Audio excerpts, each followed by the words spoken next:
qui a besoin de toi, Seigneur, dans cette salle. Tel qui a besoin que tu l'aides ce matin. Venons, Seigneur, invoquer ton Saint-Nom. Nous savons que c'est toi notre espoir suprême. Tu es l'espérance qui ne trompe pas. C'est toi qui n'échoues jamais, notre Père. Quand toi qui te lèves, Seigneur, nos ennemis sont dispersés. Lève-toi en faveur de mon frère et de ma soeur. Lève-toi ce matin. Nous comptons sur toi. Notre espérance est en toi. Nous nous appuyons sur toi, El Shaddai. Nous demandons ton intervention dans notre vie ce matin. Oh Dieu, toi seul peux nous secourir. Il n'y a que toi ce matin, Seigneur. Il n'y a que toi ce matin, Jésus. Il n'y a que toi ce matin, Papa. Personne d'autre, Seigneur. Il n'y a que toi ce matin, Seigneur. Il n'y a que toi, Jésus. Seigneur, nous mettons notre confiance en toi ce matin. Nous avons essayé de par nous-mêmes, mais nous croyons qu'il n'y a que toi qui peux faire. Et nous comptons sur toi. Nous nous attendons à toi, Seigneur. Merci pour ta présence au milieu de nous ce matin. Gloire et louange à ton nom, Seigneur. Alléluia. Tu es un Dieu fidèle. Tu es un Dieu capable. Merci, Seigneur notre Dieu. Alléluia. Gloire à toi, Jésus. Comme un torrent d'eau qui déborde, ses rivages souffle, Esprit de Dieu.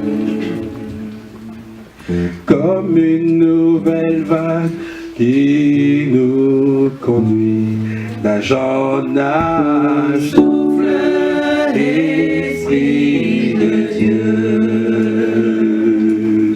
Sur cette assemblée réunie en prière, de Dieu,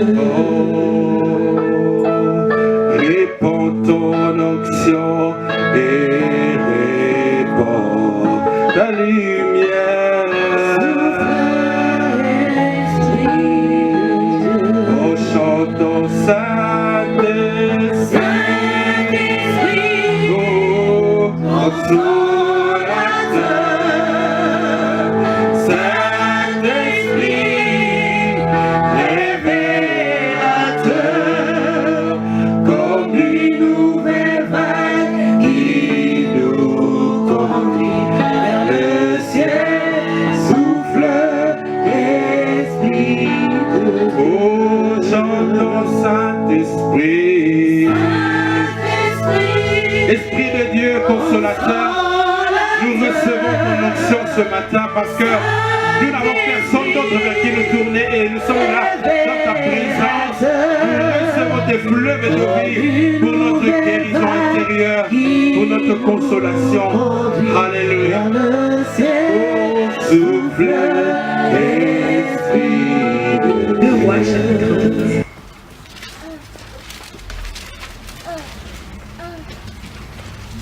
Donc tu lis du premier verset au verset 6. Élisée dit à la femme dont il avait fait revivre le fils: Lève-toi, va-t'en, toi et ta maison, et séjourne où tu pourras, car l'Éternel appelle la famine, et même elle vient sur le pays pour cette année. La femme se leva, et elle fit selon la parole de l'homme de Dieu. Elle s'en alla, elle, sa maison, et séjourna pendant 7 ans au pays des Philistins. Au bout de 7 ans, la femme revint au pays des Philistins, et elle alla implorer le roi au sujet de sa maison et de son champ. Le roi s'entretenait avec Géasi, serviteur de l'homme de Dieu, et il disait: Raconte-moi, je te prie, toutes les grandes choses qu'Élisée a faites.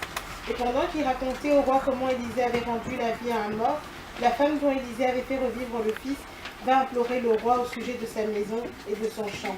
Géasi dit: Ô roi, mon seigneur, voici la femme et voici son fils qu'Élisée a fait revivre.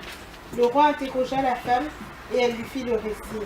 Puis le roi lui donna un eunuque auquel il dit: Fais restituer tout ce qui appartient à cette femme avec tous les revenus du champ, Amen, depuis le jour où elle a quitté le pays jusqu'à maintenant. Amen. Alléluia. Le thème de notre partage aujourd'hui, c'est réclame ton héritage. Alléluia. Est-ce que quelqu'un peut dire je dois réclamer mon héritage? Alléluia. Dis-le avec beaucoup de conviction, je dois réclamer mon héritage. Alléluia. La femme dont il est question ici, c'est la même femme dont il était question dans 2 Rois au chapitre 4, à partir du verset 8. En fait, on nous parle d'un homme de Dieu. Il s'agit d'Élisée, qui avait l'habitude de partir de ville en ville, apporter la bonne nouvelle, guérir les malades, faire des délivrances et faire toutes sortes de choses. Et un jour, alors qu'il passait par Sunem, il y a une femme qui l'a observé. Elle a demandé à ses voisins, mais cet homme, on m'a dit que la fois passée, il y avait une veuve qui était dans le besoin. Il y a ses fils qui devaient être vendus, mais il paraît que cet homme est intervenu et il a fait un miracle dans la vie de cette femme-là. On m'a dit que la semaine passée, il était là, mais il a tout de suite, il a dû partir très très vite parce qu'il n'avait pas un endroit où loger. Alors, elle s'est dit, cette femme-là, moi j'ai les moyens. Moi, mon mari est capable, alléluia. Donc je vais aller auprès de mon mari, je vais lui dire, écoute, cet homme, c'est un saint homme de Dieu. On m'a parlé de tous les miracles qu'il a fait. Mais c'est un saint homme de Dieu qui parfois vient de Bruxelles jusqu'à Leuven à pied. Et moi j'ai envie qu'il s'arrête un peu à Kortenberg, alléluia. J'ai envie de lui construire une chambre haute, comme ça quand il est fatigué, qu'il se repose à Kortenberg, comme ça le lendemain il continue sur Leuven, et comme ça à Kortenberg nous aussi on peut bénéficier de l'onction de cet homme de Dieu là. Alléluia. Alors elle a construit une chambre haute pour cet homme de Dieu. Entre parenthèses, alléluia. Quand vous voyez que dans l'homme de Dieu, dans le saint homme de Dieu, dans un homme de Dieu, il y a la grâce du Seigneur, alléluia. N'hésitez pas de semer dans la vie de cet homme. Nous voyons que plus tard, cette femme, elle a semé dans la vie de cet homme. Elle l'a logé, elle l'a nourri, elle l'a blanchi. Et puis cet homme, un jour, il s'est dit, mais cette femme, après tout ce qu'elle fait pour moi, qu'est-ce que je peux bien faire? Elle a dit à cette femme, il a dit à cette femme, est-ce que tu veux que je parle de toi au roi, au gouverneur, aux généraux, au maréchal? Elle a dit, non, je n'ai pas besoin de tout ça parce que je suis au milieu de mon peuple, je suis une femme aimée, j'ai un bon témoignage, je suis une femme qui a les moyens, donc de parler, si tu veux leur parler de moi, ils me connaissent déjà. Alors son serviteur lui a dit, écoute, cette femme, elle a quand même un souci, elle n'a pas d'enfant. Alléluia. Et l'homme de Dieu a dit à cette femme, a prié pour cette femme, elle a eu un enfant, chose qu'elle n'avait pas demandé. Alléluia. Nous devons apprendre à avoir l'habitude de provoquer le miracle. Alléluia. Elle n'a pas demandé. Elle avait un besoin. Ça faisait plusieurs années qu'elle n'avait pas d'enfant. Elle s'est résignée. Elle s'est dit, bon, de toute façon, moi je continue à servir Dieu. Je continue à faire mon ministère sans aigreur. Alléluia. Il y a des gens qui, lorsque le Seigneur ne leur a pas donné quelque chose, ils viennent à l'église et ils sont aigris. Il y a de ces femmes-là, quand leur mari les bat à la maison, quand leur mari ne leur donne pas, ne leur satisfont pas, c'est comme ça qu'on dit, pasteur. Elles viennent ici avec toutes sortes d'attitudes et mettent les gens mal à l'aise. Alléluia. Mais cette femme-là, bien qu'elle n'avait pas d'enfant, c'était une femme qui n'était pas aigrie. Alléluia. Alors nous devons aussi apprendre à semer dans la vie des hommes de Dieu pour recevoir des miracles même qu'on a déjà oubliés, ou des miracles pour lesquels on ne prie même plus parce qu'on se dit j'ai prié, mais je pense que, allez, Dieu s'il avait envie de m'exaucer, il m'aurait déjà exaucé depuis longtemps. Je vis ma vie comme ça et je continue. Alléluia. Pour revenir à la semence dans la vie des hommes de Dieu, nous avons un homme de Dieu ici, alléluia. Il faut apprendre à semer dans la vie du serviteur de Dieu aussi. Alléluia. Moi, je reconnais en fait que ce que je suis aujourd'hui, c'est grâce au Seigneur, mais il y a aussi des hommes qui sont intervenus dans ma vie. Alléluia. Il y a mon papa, le pasteur Robert Yalé, qui est intervenu dans ma vie depuis que j'ai 16 ans. Ensuite, il y a le bishop Martin Moutiébélé. Il y a le pasteur Paulin Colo de Leuven et il y a l'homme de Dieu ici présent. Alléluia. Il y a des moments où je me lève je vais à l'avenue Louise, j'achète 2 chemises, je passe à Crénem, je sonne, je dis, je traîne pas, je suis juste venue déposer ça, je laisse et je pars. Il y a un jour, ici déjà, j'étais déjà ici à Kortenberg, j'ai pris mon argent, j'ai acheté un petit présent, je suis allée jusqu'à Liège apporter un petit présent à l'homme de Dieu, le pasteur Paulin. Il y a un jour, l'année, il y a 2 ans, je savais que mon mari avait besoin d'un blazer. Je ne lui ai pas offert ce blazer-là comme mon mari, mais comme un serviteur de Dieu. J'ai prié, j'ai dit, Seigneur, je suis en train de semer dans la vie de cet homme de Dieu et je veux, Seigneur, mon Dieu de gloire. Je crois que tu vas, Seigneur, me le rendre au centuple. Alléluia. Nous devons apprendre à semer dans la vie de l'homme de Dieu. Alléluia. Nous devons apprendre à semer dans l'église. Tu dois apprendre à faire comme Anne. Lorsqu'elle venait dans l'église, elle avait plein de problèmes. Elle n'avait pas d'enfants. Mais elle a regardé dans l'église. Elle a vu qu'il y avait ceux qui dirigeaient l'église, c'était des païens. Ceux qui dirigeaient l'église, c'était des sacrificateurs qui couchaient avec des filles dans l'église. C'était des gens qui n'avaient ni foi ni loi.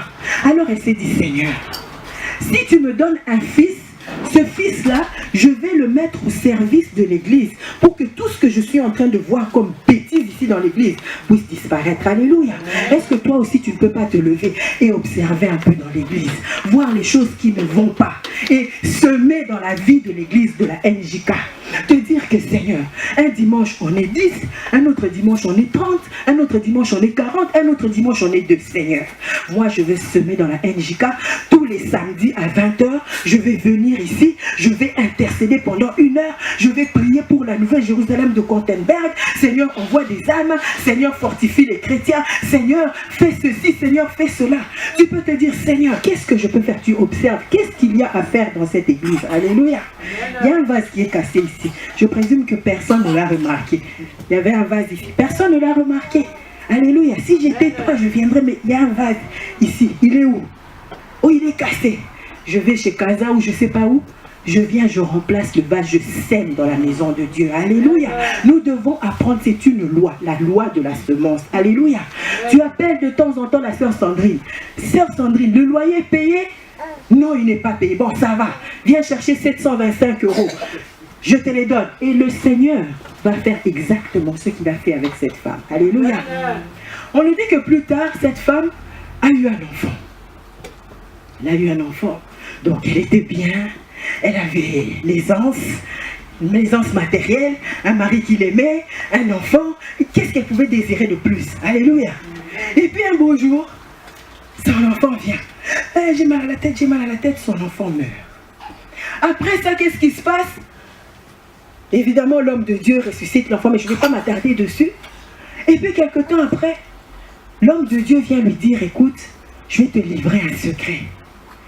Pendant que j'étais en train de prier, le Seigneur m'a dit qu'il y a une famine qui est en train d'arriver sur le pays.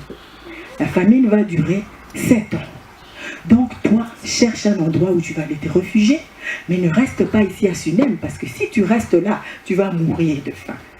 Elle a dit, ok. Elle a pris ses clics et ses claques, elle est partie. 7 ans après, elle est revenue et elle voit que maman générale, qui était sa meilleure amie, vit dans sa maison. Alléluia. On nous a dit que c'était une femme de distinction. Donc elle, ses copines, c'était les mamans générales, maman maréchal, maman colonel. Tout ce monde-là, c'était ses copines. Alléluia. Et elle revient, on nous dit qu'elle n'avait plus rien. L'histoire dont on vient qu'on vient de lire ici, on dit que après la famine, elle est revenue et il n'y avait plus rien. Alléluia. Toutes ces amies-là, toutes ces copines-là, qui étaient avec elle pendant qu'elle était dans l'abondance, elles étaient où? Les maris de ses copines-là qui étaient avec elle quand elle était dans l'abondance, ils étaient où? Alléluia. Elle est peut-être partie dans sa villa où elle avait construit une chambre haute pour l'homme de Dieu. Elle arrive là-bas, elle rencontre sa copa. Elle dit, hé, toi, dans ma maison, va m'accuser où tu veux.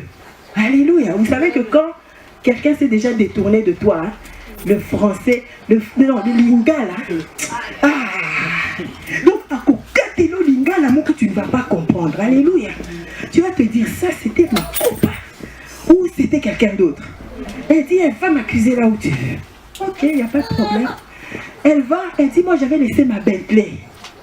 Elle lui dit, c'est le général X qui roule avec ta Bentley. Il va chez le général, il dit, j'ai besoin de ma Bentley, papa. Il dit, va m'accuser où tu veux. Il dit, Seigneur, qu'est-ce qui se passe ici? C'est l'homme de Dieu qui m'a dit que je devais partir. Maintenant, je reviens et il n'y a plus rien. Pourquoi est-ce qu'il n'a pas fait en sorte que toutes ces choses-là puissent être regardées? Qu'est-ce qui se passe ici? Finalement, l'histoire nous dit qu'elle est allée chez le roi. Alléluia. Mais il y a une chose que je voudrais retenir encore, c'est que cet homme de Dieu, puisqu'il était proche de cette femme, il s'est dit, Seigneur, toi tu m'as révélé qu'il y aura la famine. Mais cette femme, elle m'a fait tellement de bien. Donc, je vais lui livrer le secret que tu m'as donné. Alléluia. Si tu es proche du Seigneur, le Seigneur va te livrer ses secrets. Alléluia. Le Seigneur ne peut rien faire sans te dire. Alléluia. Parce que tu es son ami. Alléluia. J'ai ma meilleure amie. Lorsque son père devait décéder, Dieu lui a dit, quelques semaines à l'avance, Dieu lui a dit, ton père va mourir. Il dit, ah Seigneur, est-ce que tu ne peux pas faire en sorte que mon père ne meure pas? Une semaine après, Dieu vient lui dire encore, ton père va mourir. Et finalement, Dieu a préparé son cœur. Et elle a dit à Dieu, Seigneur, j'accepte ta volonté, mais j'aimerais bien qu'on fasse un deal tous les deux. Mon père ne connaît pas Dieu. Donc, je veux que mon père se convertisse d'abord, avant que tu le prennes. Ils ont fait leur deal avec le Seigneur. Les mois sont passés, le papa n'était pas malade. 2 semaines avant la mort, 2 semaines avant sa mort, il a commencé à chercher Dieu. Il allait à l'église. Vraiment, les gens ne comprenaient plus. Quelqu'un qui était un très très gros païen commençait à s'intéresser aux choses de Dieu. Et finalement, il s'est converti. Elle a dit, non, moi je dois payer mon billet. Il faut que j'aille voir mon père. Elle a payé son billet. Elle a dit, j'arrive là-bas le 16 février. Et le 2 février, le papa, il avait juste mal à la tête. Il a dit à sa femme, écoute, je ne me sens pas bien. Emmène-moi à l'hôpital. Et sur le chemin de l'hôpital, il est décédé. Alléluia. Maintenant, il fallait annoncer la nouvelle à ma copine. On a appelé, son téléphone était déchargé. Finalement, quand elle a rallumé son téléphone, elle a vu plusieurs appels. Elle s'est dit, ça, c'est ce que Dieu m'avait dit. Quand elle a appelé sa famille, tout le monde avait peur de lui dire, mais n'ayez pas peur, Dieu m'avait déjà dit. C'est quoi? C'est papa qui est décédé. Oui, c'est papa qui est décédé. Alléluia. Ça, c'est être ami de Dieu. Alléluia. Quand tu es ami de Dieu, il y a des choses qui vont te révéler. Alléluia. Quand tu n'es pas ami de Dieu, il y a des choses que tu nous prives dans l'église. Alléluia. Si tu es ami de Dieu, Dieu peut te dire, écoute, cette nuit-là, il y a l'ange de la mort qui va passer à la NJK. Donc, ne dors pas. Demande la clé vite et va aller intercéder. Alléluia. Nous devons rechercher l'amitié de Dieu. Alléluia. Donc, ici, on se rend compte que cette femme avait tout perdu. Nous devons savoir que nous sommes dans un monde. Le monde, il est méchant. Alléluia. Les personnes qui sont bien avec toi aujourd'hui, demain, tu ne sais pas. Alléluia. Les personnes qui aujourd'hui t'acclament. Hé, sœur Nouchka, tu chantes excessivement bien. Alléluia. Demain, elles vont dire que tu es sorcière. Alléluia. Amen. Le monde est très méchant. Il y a de ces choses que certaines personnes, normalement, devraient avoir. Mais à cause de la méchanceté des gens, ces personnes-là sont privées de ces choses. Amen. Alléluia. Il y a de ces choses-là, aujourd'hui, normalement, tu ne devrais pas être comme tu es. Mais à cause de la méchanceté de certaines personnes, tu es comme tu es là. Alléluia. Mais on a dit qu'aujourd'hui, nous allons réclamer notre héritage. Alléluia. Aujourd'hui, là, nous allons prier. Si tu as mal aux pieds, que tes hauts talons là te dérangent, à la fin, on va prier, tu vas enlever tes hauts talons, tu vas prier comme tu n'as jamais prié. Alléluia. Parce que les blagues doivent se terminer. Satan a assez joué. Alléluia. Satan a assez blagué. Et avec ma vie, et avec ta vie, et avec la NJK. Il est temps maintenant que nous puissions comprendre que c'est fini. Alléluia. Amen. Alors, pour revenir en fait à notre texte, cette femme avait tout perdu. Elle a perdu son patrimoine. Et le thème de ce message, je disais, c'est réclame ton héritage. Alléluia. Il faut que tu saches que tu as un héritage. J'ai été voir Monsieur Larousse hier pour savoir qu'est-ce que ça veut dire l'héritage. Alléluia. Et l'héritage, c'est un patrimoine que laisse un homme à son décès pour ses héritiers. Alléluia. Donc quand un homme meurt, si c'est un papa, il peut dire Maintenant que je suis... bon, allez, il couche un testament en disant que à ma mort, la maison telle appartient à tel enfant. La maison telle appartient à tel autre enfant. La maison telle appartient à tel autre. Alléluia. C'est ça en fait l'héritage. Et ici, nous devons savoir qu'en tant qu'enfants de Dieu, nous avons aussi un héritage que notre Père nous a légué. Alléluia. La Bible dit que nous sommes héritiers. Co-héritiers avec Christ. Alléluia. Nous avons un héritage. Mais seulement, est-ce que nous vivons vraiment cet héritage? Alléluia. Est-ce que vraiment tu vis l'héritage que Dieu t'a donné? Alléluia. Nous devons savoir que cet héritage est constitué de beaucoup de choses. Mais la Bible nous dit aussi que tant que l'héritier est enfant, il ne diffère en rien d'un esclave. Tous ses biens sont gérés par un tuteur. Alléluia. Lui ne peut pas en bénéficier parce qu'il est enfant. Alléluia. Donc nous devons savoir que pour vraiment bénéficier de son héritage, nous devons grandir, nous devons devenir matures. La première chose que tu dois bien mettre dans ta tête avant d'entrer dans ton héritage, c'est de prendre conscience que tu es un enfant de Dieu. Et le fait d'être un enfant de Dieu, ça te donne droit à certains privilèges. Le fait d'être un enfant de Dieu, ça te donne droit à certains dons, à certaines choses, alléluia, qui sont énumérées ici dans la Bible. Nous allons lire. Avant de lire, en fait, je voudrais que tu puisses énumérer d'abord toi-même quelles sont les choses qui sont dans ton héritage. Alléluia.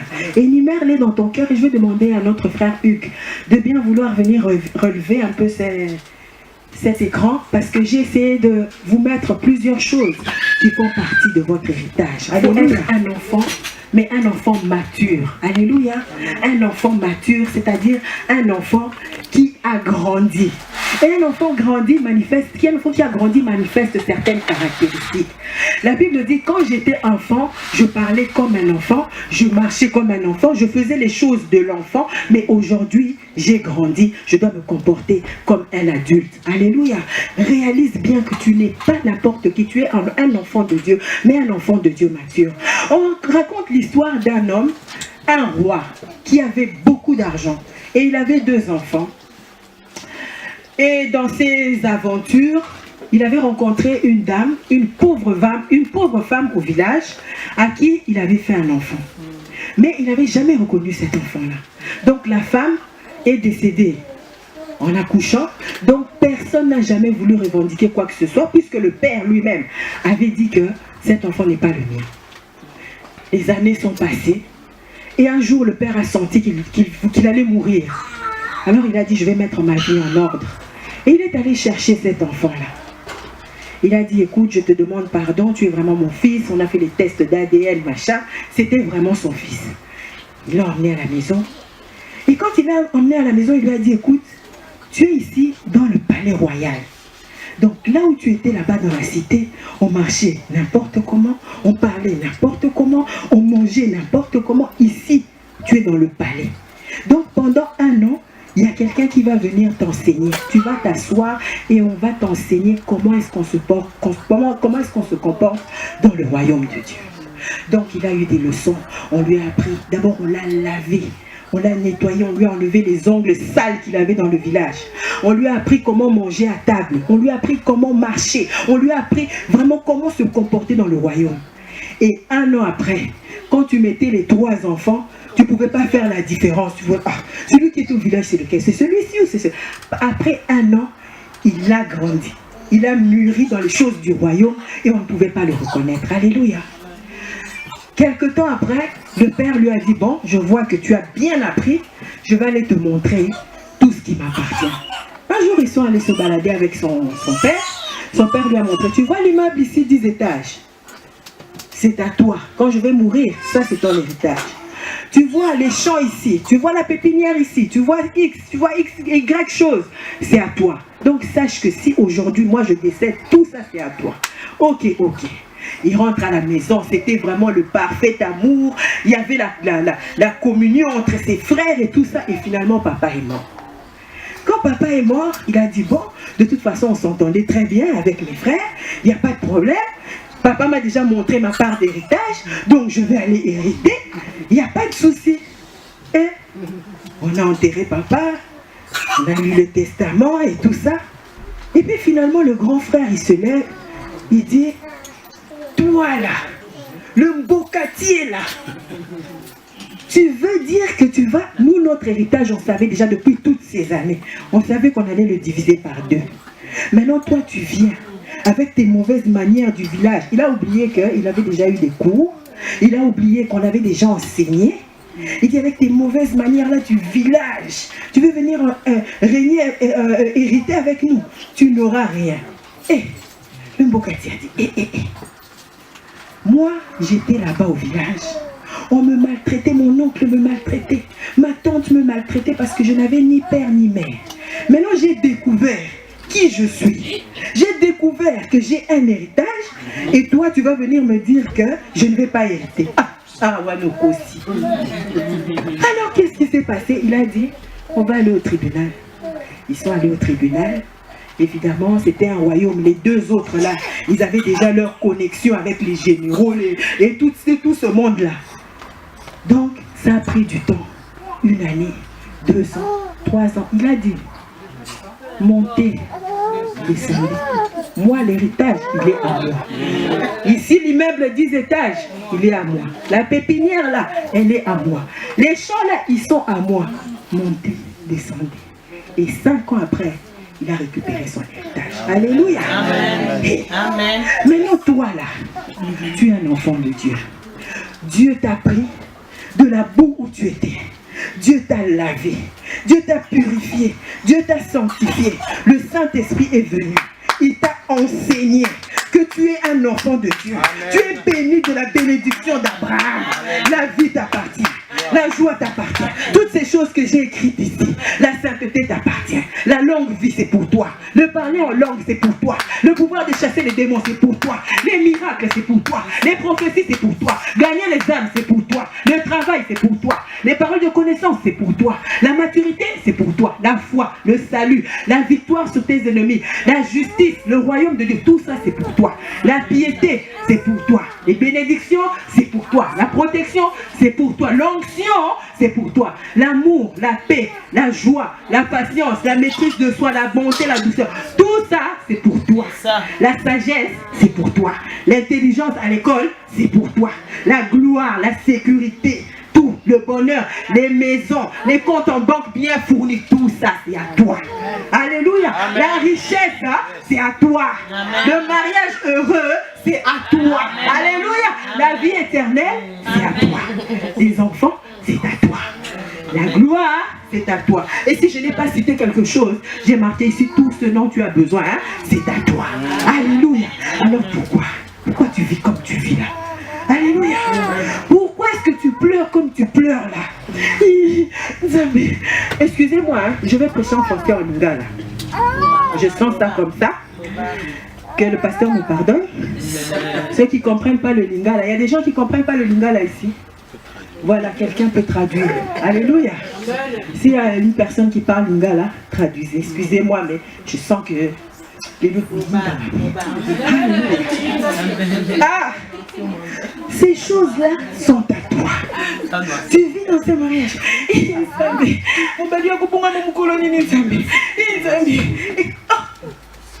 Le mariage heureux, c'est à toi.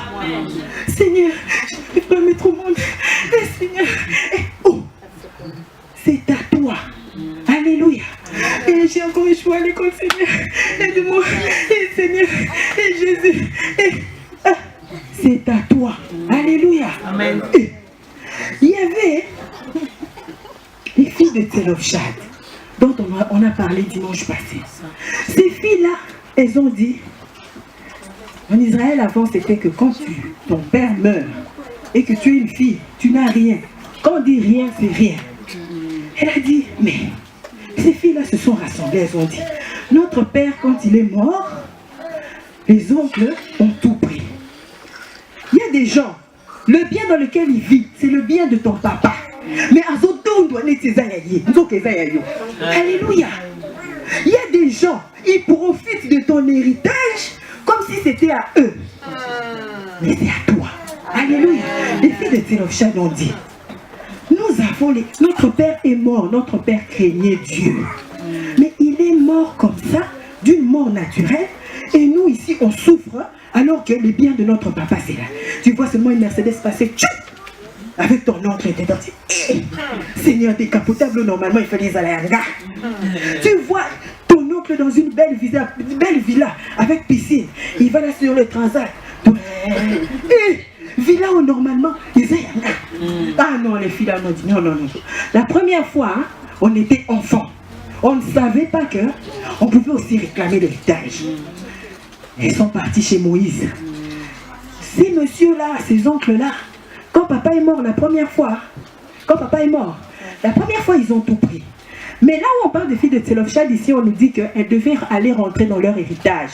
Donc Dieu était en train de donner à chacun leur héritage. Maintenant, ils se sont dit, ah, quand papa est mort, ces oncles-là ont pris.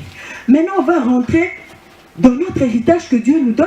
Donc logiquement, ces oncles-là vont encore prendre, on va encore vivre les mêmes souffrances. Jamais. Elles se sont levées et elles sont parties chez Moïse. Elles ont dit, tu dois résoudre ce problème. Parce que ce n'est pas logique. Si notre père avait péché, là ça aurait été différent. Mais notre père n'a pas péché.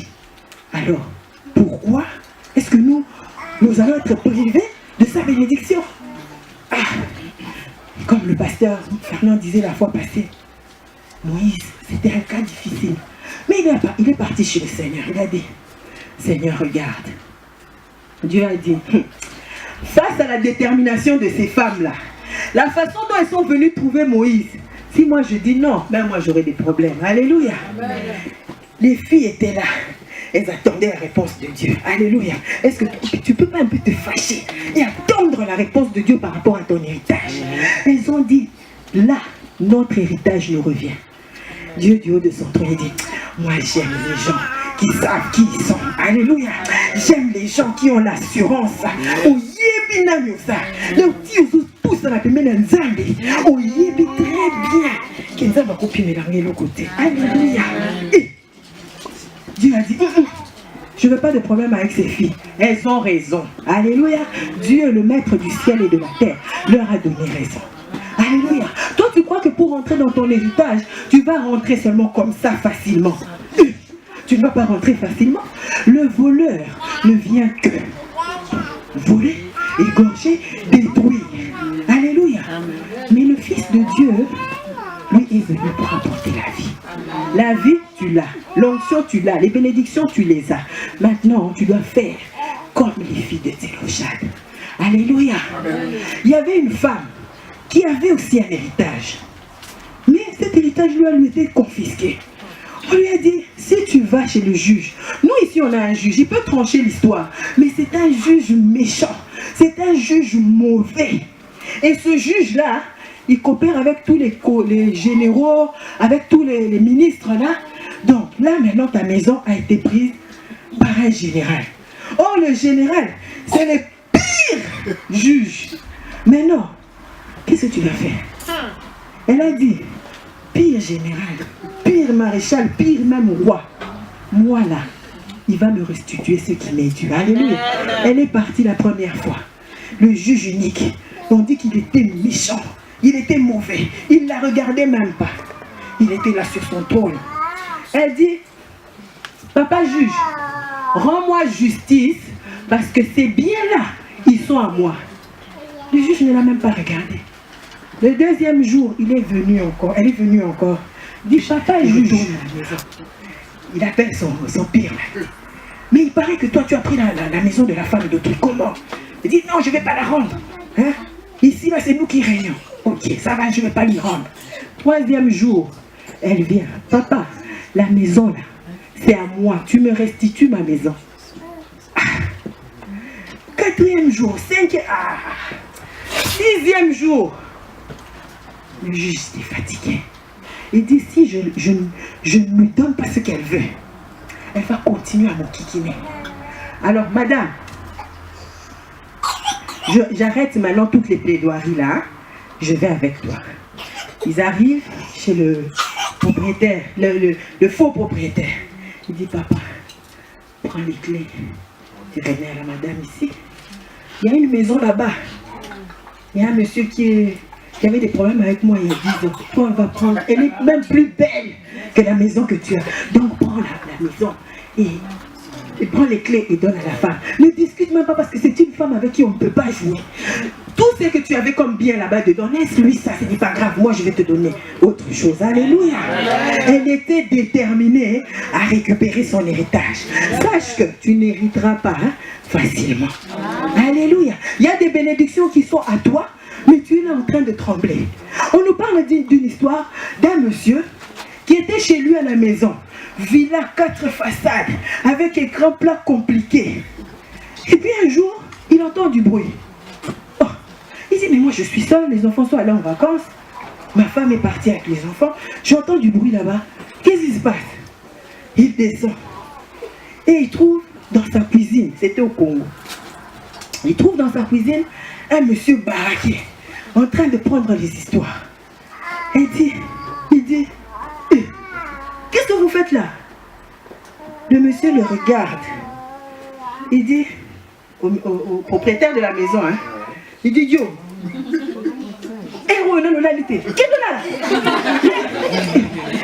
Alors, il dit, Olingili. Il dit, Nazakolo Kamoulangi a primé, sinon que nous sommes bien. Na 3h du matin, ok, nous sommes là. Oui, viens, oui. Il y a de ses sœurs ici qui sont avec nous et de ses frères. Ils obéissent à Dieu, oui. Alléluia. Tu es dans tes droits. Tu es chez toi.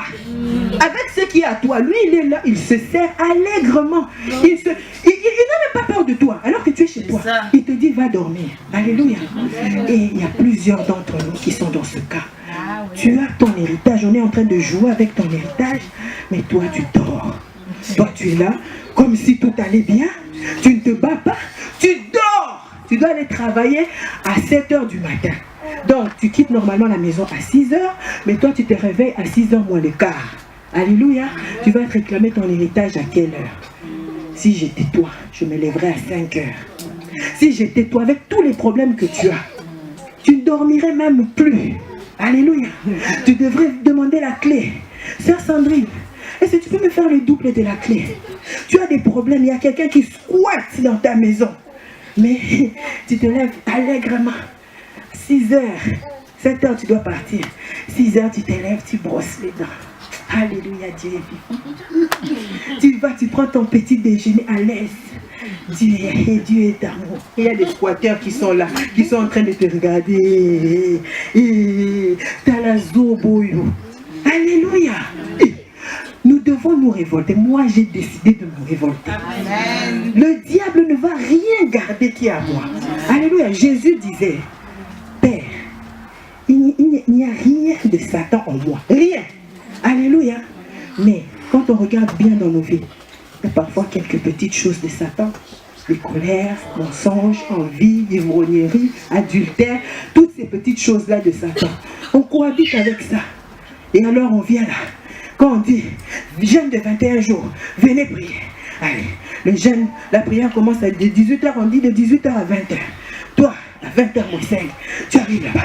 Au nom de Jésus, tu vas restituer. Au nom de... Ah, il ne va rien restituer du tout. Tu t'es époumoné pour rien, tu aurais dû rester à la maison, manger ton foufou et faire regarder la télé, Sunset Beach. Alléluia. Nous devons nous fâcher, alléluia. Nous devons nous fâcher parce que Satan a trop rigolé avec nos vies. La Bible dit, mon peuple périt parce qu'il lui manque la connaissance. Et la connaissance, c'est ce que nous sommes en train d'avoir maintenant. Le diable a trop joué avec ta vie. Alléluia. L'héritage est à toi. Maintenant, tu dois te lever. Tu dois te lever et réclamer la restitution de tout ce que le diable t'avait volé. Tu dois prendre du temps dans la prière. Tu dois prendre du temps dans le jeûne. Tu dois prendre du temps à proclamer la parole de Dieu. Parce que si tu ne fais pas ça, tu vas mourir pauvre. Tu vas mourir célibataire. Tu vas mourir avec tes comptes en banque en négatif et tes héritiers vont même, comment on dit, Non, non, non. Il y a des gens qui renoncent, voilà. Ils vont même renoncer à ton héritage parce qu'ils savent que s'ils prennent ton héritage, ils vont hériter de tes dettes. Alléluia. Nous devons nous fléchir. Nous devons nous revêtir d'une colère sainte. Alléluia. Parce que lorsque le Seigneur finalement va intervenir, dans 2 Rois qu'on vient de lire là, au verset 6, je vais demander à la sœur Marie de relire ce verset 6 là. Le roi interrogea la femme et elle lui fit le récit. Puis le roi lui donna un eunuque auquel il dit: fais restituer tout ce qui appartient à cette femme, avec tous les revenus de champ depuis le jour où elle a quitté le pays jusqu'à maintenant. Amen. Amen. Donc ici là, on voit que la femme s'est dit, c'est cette même femme là dont le fils était mort. L'homme de Dieu a prophétisé sur sa vie. Elle a eu un enfant. Quelque temps après, l'enfant est mort. Et elle a regardé, elle a dit, on ne s'était pas convenu comme ça. Moi, j'étais là, j'ai juste servi. Alléluia. J'étais juste venue à l'église, je n'ai rien demandé. J'ai vu que le pasteur avait fait un jeûne de 21 jours et qu'il était fatigué, un sœur Bibi. Je me suis dit, je lui achète un bongo comme ça qu'il va faire un peu de massage. Et pendant qu'il était en train de faire le massage, il a proclamé des paroles. Sœur Bibi ci, sœur Bibi ça. Et maintenant que moi je suis rentrée dans mon héritage, on veut remettre ça en question. Papa Élisée, cet enfant que tu m'as donné, il est mort. Tu dois le ressusciter. Papa Élisée dit, ok, je t'envoie Géasi. Il dit, moi je ne veux pas l'intervention d'un homme. Je ne veux pas me contenter de l'intervention d'un ange ou d'un archange, mais je te veux toi, Seigneur. Toi, Seigneur, seulement toi. Alléluia. Et elle avait raison parce que Géasi, quand il est parti, n'a pas su ressusciter l'enfant. Élisée lui-même, quand il est arrivé, l'enfant est ressuscité. Alléluia. Donc, elle a réclamé la vie de son fils. Et alors, à la fin, ici, on nous dit que elle est arrivée, elle a dit, roi, tout ce que moi j'avais laissé ici.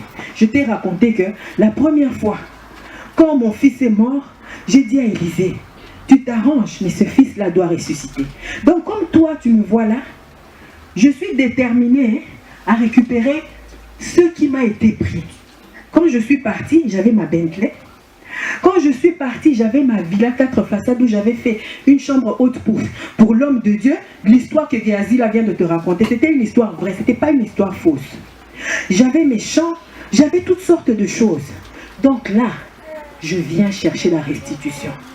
Le roi a dit, appelez-moi un peu mon eunuque là. Il dit, va et assure-toi que quand on va restituer à cette femme, qu'on restitue avec intérêt. Alors elle a dit, va avec cette femme.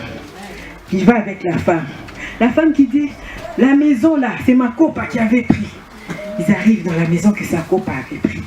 Alors copa se tourne dans la catédrale. Alors il arrive.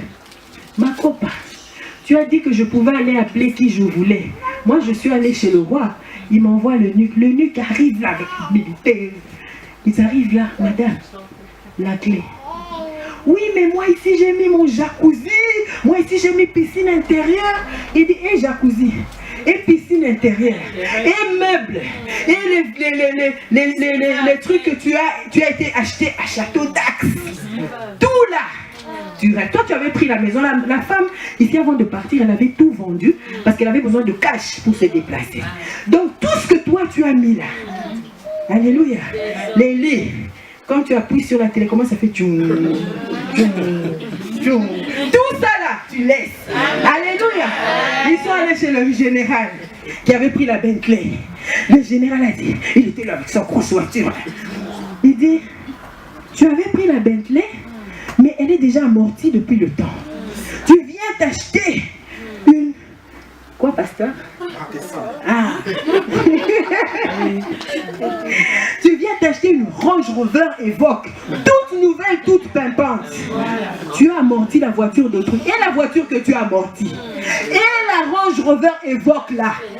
Tu restitues à cette femme. Alléluia. Alors ils sont allés. Il sait pas tout. Là-bas aussi. Ils arrivent là-bas. Elle avait laissé seulement des champs avec des tomates, avec des citrons. Elle arrive là-bas, tout était modernisé. Ils avaient pris un crédit au fonds de participation. Tout était modernisé. Donc ça leur rapportait 50 000 € par an. Alors, l'eunuque lui dit, ah, c'est un bon business ici. Hein? Lui, je dirais tout fier, oui, c'est un bon business. Ça me rapporte 50 000, peut-être c'est peu. Hein? 150. Allez, on va dire 500 000 par an. 500 000 par an. Ah, et ça fait déjà combien d'années que tu... Oui, mais dès qu'elle est partie, moi j'ai commencé. Donc ça fait 7 ans. Donc la première année déjà, tu avais 500 000. Oh, oui. La deuxième année, 500 000. Oh, il dit, moi je suis millionnaire. Mais mes comptes en banque sont bien fournis. Il dit, ah. Donc 500 000, là maintenant, là, tu me suis, on va à la banque. 500 000 fois 7, ça fait directement millionnaire. Alléluia. Est-ce que tu peux acclamer le Seigneur? Alléluia. Hey! Tu dois apprendre à réclamer ton héritage. Alléluia. Tu dois apprendre à le réclamer. Nous allons terminer parce que on n'a pas beaucoup de temps. Il faut qu'on chauffe dans la prière. Alléluia. Mais avant ça, je vais vous raconter l'histoire d'un clochard. Un clochard qui vivait à la gare du Midi. Toutes les nuits, il était là. Le matin, il se réveillait. Il demandait, je peux avoir une petite pièce. Quand on devait distribuer les soupes chaudes là, le premier sur la file, c'était lui. Mais ça faisait des années que son père était mort et qu'on était en train de chercher l'héritier. C'était lui l'héritier. Et puis un jour, comme par surprise, le notaire le croise. Il dit, hey, mais toi ça fait des années qu'on te cherche. Tu es le seul héritier. Ton papa est décédé. Il s'était embrouillé avec son papa, donc il n'avait plus de contact. Alléluia. Donc, viens. Tu as hérité d'autant de millions. Alléluia. Quand il est rentré chez BNP Paribas Fortis, il était tout sale, un clochard qui puait. Mais quand il est sorti millionnaire. Alléluia. Alors si Dieu fait ça avec des païens qui n'ont ni foi ni loi, à combien plus forte raison est-ce qu'il ne va pas le faire avec toi? Révolte-toi seulement. Dis que non, c'est fini. Tu as assez pleuré. Jusque-là. Alléluia, je m'excuse. Il faut que tu apprennes à te révolter. Le matin, tu te lèves. Tu dis, Seigneur, tu as dit à Salomon que puisqu'il a demandé la sagesse, toi tu lui donnes la gloire, tu lui donnes la richesse, tu lui donnes les honneurs, tu lui donnes ci, tu lui donnes ça. Seigneur, moi aussi, je suis un enfant de Dieu. Seigneur, dans Proverbe 8, 18, tu as dit, avec moi sont la richesse, sont la gloire, sont les biens durables, sont la justice. Seigneur, dans Proverbe 10, toi tu as dit, l'Éternel ne laisse pas le juste souffrir de la faim, mais il repousse l'avidité. Seigneur, papa, tu as dit que quiconque a quitté pour mon nom, ses frères, ses soeurs, son père, sa mère ou sa femme, ou ses terres et sa maison, le recevra le centuple et héritera de la vie éternelle. Seigneur, tu l'as dit. Seigneur, tu as dit, cherchez plutôt le royaume des cieux et toutes choses vous seront données par-dessus. Seigneur, tu proclames, tu te lèves le matin, change un peu tes habitudes de prière. Alléluia. Si tu te le tout ronflais jusqu'à 7 h du matin, commence à te réveiller un peu plus tôt. Tu te réveilles à 5 h. Prends même la clé de l'église si tu veux. 5 h tu viens, il faut que tu vois clair. Alléluia. Il faut que tu vois clair. L'année n'est pas encore terminée. Le pasteur avait dit, cette année c'est l'année de l'accélération. Alléluia. On est le 20 aujourd'hui, encore 11 jours avant le 31 décembre. Dans ces 11 jours-là, le Seigneur peut faire des miracles que tu ne peux même pas t'imaginer. En un jour, le clochard là est devenu millionnaire. Alléluia. En un jour, cette femme, elle a récupéré tout ce qu'elle avait perdu et bien au-delà. Alléluia. Maintenant, si tu changes un peu ta tactique de prière, tu changes un peu ta tactique de combat, tu vas voir ce que le Seigneur va faire avec toi. Lis Ésaïe 42. À partir du verset... Je t'ai dit le verset 18. Oui, vas-y. Sourd, écoutez. Aveugle, regardez, voyez. Qui est aveugle sinon mon serviteur, et sourd comme mon messager que j'envoie. Qui est aveugle comme l'ami de Dieu, aveugle comme le serviteur de l'Éternel. Tu as vu beaucoup de choses, et tu n'y as point pris garde. On a ouvert les oreilles, mais on n'a point entendu. L'Éternel a voulu, pour le bonheur d'Israël, publié une loi grande et magnifique. Et c'est un peuple pillé et dépouillé. On les a tous enchaînés dans les cavernes, plongés dans les cachots. Ils ont été mis au pillage et personne qui les délivre. Dépouillés et personne qui disent restez. Amen. Donc ça veut dire que le Seigneur est étonné. Il s'étonne que c'est son peuple qui est aveugle. Oh. Il s'étonne que son peuple, c'est son peuple qui est sourd. Il s'étonne que c'est son peuple qui ne jouit pas de l'héritage alors que Christ est mort sur la croix. Il a souffert, il a dit tout est accompli. Mais c'est son peuple qui est pillé, c'est son peuple qui est dans les chaînes. Et il s'étonne que personne ne dise restitue. Personne ne dit délivre. Alléluia. Maintenant là, pense un peu à tout ce que le diable t'a volé. Et revêt-toi d'une sainte colère et lève-toi avec moi. Tu vas dire à Satan de restituer. Maintenant que tu as compris que tu es un enfant de Dieu, tu es un fils d'Abraham. Alléluia. Maintenant que tu as compris que l'héritage, tout ça là, c'est à toi. Tu vas te lever. Si tu n'avais pas la bonne santé, tu vas réclamer la restitution de la bonne santé. Et quand Dieu va te rendre la bonne santé, il va te rendre aussi des choses que tu n'as pas demandées. Alléluia. Si tu vois que dans ta vie, tes comptes sont toujours en négatif, tu dis, Seigneur, ça, ce n'est pas mon héritage. Je vais demander à Satan de restituer tout ce qu'il m'a volé. Alléluia. Si j'étais toi, je me lèverais déjà et je prierais avec foi.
Nzambe oyo,